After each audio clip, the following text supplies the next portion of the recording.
തൃശൂർ ജില്ലയ്ക്ക് ആഹ്ലാദത്തിന്റെയും അഭിമാനത്തിന്റെയും നിമിഷം സമ്മാനിക്കുന്നതായിരുന്നു V D Satheesan മന്ത്രിസഭയുടെ സത്യപ്രതിജ്ഞ.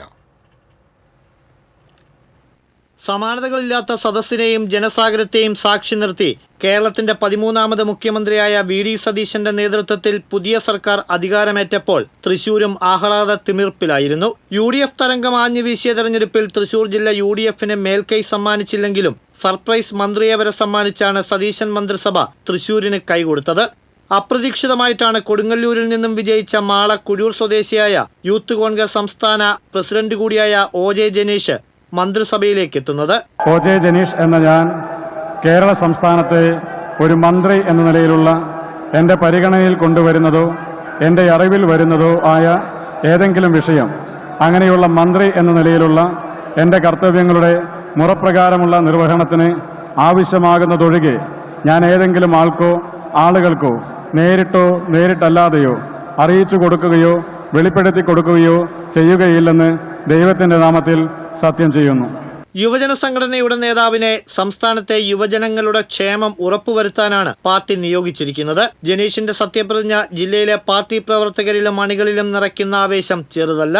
സതീശൻ മന്ത്രിസഭയിലെ ഏറ്റവും പ്രായം കുറഞ്ഞ മന്ത്രി കൂടിയാണ് OJ ജനീഷ്. സമരപോരാട്ടങ്ങളിലൂടെ ഉയർന്നു വന്ന ജനീഷിന്റെ മന്ത്രിപദവിയിലൂടെ പാർട്ടി യുവാക്കൾക്ക് നൽകുന്ന സന്ദേശവും വലുതാണ്. തൊഴിലുറപ്പ് തൊഴിലാളിയായ അമ്മയെ സഹായിക്കാനായി സെയിൽസ്മാൻ, സെക്യൂരിറ്റി ജോലികൾ വരെ ചെയ്ത ജീവിത സാഹചര്യത്തിൽ നിന്നാണ് ജനീഷ് മന്ത്രിയിലേക്ക് ഉയർന്നത് എന്നതും ശ്രദ്ധേയമാണ്. കന്നിയംഗത്തിൽ സിറ്റിംഗ് MLA ആയിരുന്ന മുൻ മന്ത്രിയുടെ മകൻ കൂടിയായ VR സുനിൽകുമാറിനെ പരാജയപ്പെടുത്തിയാണ് LLB ബിരുദധാരിയായ OJ ജനീഷ് നിയമസഭയിലെ സീറ്റ് ഉറപ്പിച്ചത്.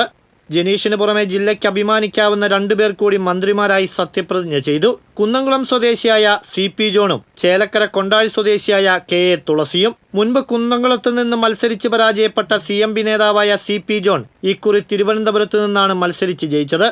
CP ജോൺ എന്ന ഞാൻ കേരള സംസ്ഥാനത്തെ ഒരു മന്ത്രി എന്ന നിലയിൽ എൻ്റെ പരിഗണനയിൽ കൊണ്ടുവരുന്നതോ എൻ്റെ അറിവിൽ വരുന്നതോ ആയ ഏതെങ്കിലും വിഷയം അങ്ങനെയുള്ള മന്ത്രി എന്ന നിലയിലുള്ള എൻ്റെ കർത്തവ്യങ്ങളുടെ മുറപ്രകാരമുള്ള നിർവഹണത്തിന് ആവശ്യമാകുന്നതൊഴികെ ഞാൻ ഏതെങ്കിലും ആളുകൾക്കോ നേരിട്ടോ അല്ലാതെയോ അറിയിച്ചു കൊടുക്കുകയോ വെളിപ്പെടുത്തി കൊടുക്കുകയോ ചെയ്യുകയില്ലെന്ന് സഗൗരവം പ്രതിജ്ഞ ചെയ്യുന്നു. സാംസ്കാരിക മേഖലയിലെ നിറസാന്നിധ്യമായ CP ജോണിന്റെ മന്ത്രിപദം ജില്ലയ്ക്ക് മുതൽക്കൂട്ടാകും. പാലക്കാട് MP VK ശ്രീകണ്ഠന്റെ ഭാര്യയും മുൻ ജില്ലാ പഞ്ചായത്ത് അംഗം കൂടിയായ KA തുളസി മുൻപ് ചേലക്കര മണ്ഡലത്തിൽ നിന്ന് ജനവിധി തേടിയെങ്കിലും പരാജയപ്പെടുകയായിരുന്നു. എന്നാൽ ഇക്കുറി പാലക്കാട് ജില്ലയിലെ കോങ്ങാട് മണ്ഡലത്തിൽ നിന്നാണ് മത്സരിച്ച് വിജയിച്ചത്. KA തുളസി എന്ന ഞാൻ കേരള സംസ്ഥാനത്തെ ഒരു മന്ത്രി എന്ന നിലയിൽ എൻ്റെ പരിഗണനയിൽ കൊണ്ടുവരുന്നതോ എൻ്റെ അറിവിൽ വരുന്നതോ ആയ ഏതെങ്കിലും വിഷയം അങ്ങനെയുള്ള മന്ത്രി എന്ന നിലയിലുള്ള എൻ്റെ കർത്തവ്യങ്ങളുടെ മുറപ്രകാരമുള്ള നിർവഹണത്തിന് ആവശ്യമാകുന്നതൊഴികെ ഞാൻ ഏതെങ്കിലും ആളുകൾക്കോ നേരിട്ടോ നേരിട്ടല്ലാതെയോ അറിയിച്ചു കൊടുക്കുകയോ വെളിപ്പെടുത്തി കൊടുക്കുകയോ ചെയ്യുകയില്ലെന്ന് ദൈവത്തിൻ്റെ നാമത്തിൽ സത്യം ചെയ്യുന്നു. കന്നി നിയമസഭാംഗത്തിൽ തന്നെ മന്ത്രിപദവിയിലേക്കും എത്തിയത് നിയോഗമായി. തുളസിയുടെ മന്ത്രിപദം ടേം വ്യവസ്ഥയിലാണെന്നാണ് സൂചന. മൂവരുടെയും മന്ത്രിസ്ഥാനങ്ങൾ ജില്ലയിലെ പാർട്ടി പ്രവർത്തനങ്ങൾക്ക് കൂടുതൽ കരുത്തേകുമെന്ന പ്രതീക്ഷയാണ് നേതൃത്വത്തിനുള്ളത്. TCV തൃശൂർ.